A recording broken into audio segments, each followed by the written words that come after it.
अजिंक्य मृत्यू सकल जगाला, परित्यालाही जिंकून आला.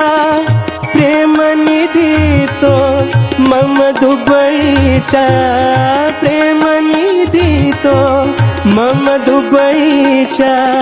आज पुढे रमला, आज मी ख्रिस्त पाहिला, आज मी ख्रिस्त पाहिला. प्रभू येशू ख्रिस्ताच्या सर्वश्रेष्ठ नामात आपणांचं अभिवादन. पवित्र शास्त्र बायबलमध्ये लूक वर्तमानाच्या 6व्या अध्यायातील 31व्या वचनात असे म्हटले आहे, लोकांनी तुमच्याशी जसे वर्तन करावे म्हणून तुमची इच्छा असेल तसेच तुम्हीही त्यांच्याशी वर्तन करा. ख्रिस्तपूर्व 500 वर्षांपूर्वी कन्फ्युशियस नावाचा एक चिनी तत्ववेत्ता होऊन गेला. तो म्हणाला होता, लोकांनी तुमच्याशी जसे वर्तन करू नये म्हणून तुमची इच्छा असेल तसे तुम्हीही त्यांच्याशी वर्तन करू नका. लोकांनी आमच्याशी कसे वागू नये असे आम्हाला वाटते. लोकांनी आमच्याशी द्वेषाने, भेदभावाने, अपमान करीत क्रूरपणे वागू नये असे आम्हाला वाटते.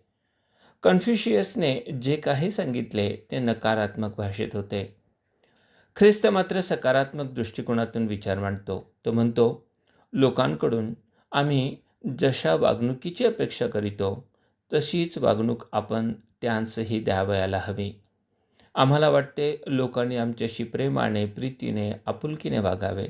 त्यांनी आम्हाला दया दाखवावी व क्षमाशील असावे. आमचा आदर करावा व आम्हाला समानतेची वागणूक द्यावी. आम्ही खरेच लोकांशी असे वागतो का? ख्रिस्ताकडे पहा. तो देव असताना मानव झाला व त्याने कोणालाही कमी लेखले नाही. त्याने भेदभाव केला नाही.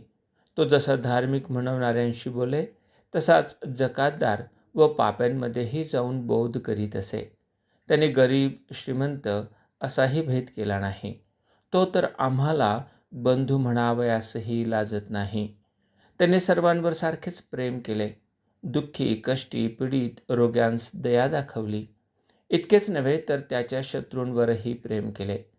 पापांची शिक्षा देण्याचा त्याला अधिकार असतानाही त्याने मानवाच्या पापांची क्षमा व्हावी म्हणून वधस्तंभावरचे प्रायश्चित्ताचे मरण स्वीकारले. त्याचा द्वेष होत असता प्रेम व त्याचा छळ होत असता छळणाऱ्यांसाठी मध्यस्थी व क्षमा याचना केली. आपल्यावर प्रेम करणाऱ्या, पापांची क्षमा करणाऱ्या व जीवन देणाऱ्या ख्रिस्ताला ओळखून आपण तारण साधून घेण्यास आणखी किती वेळ लावणार आहात?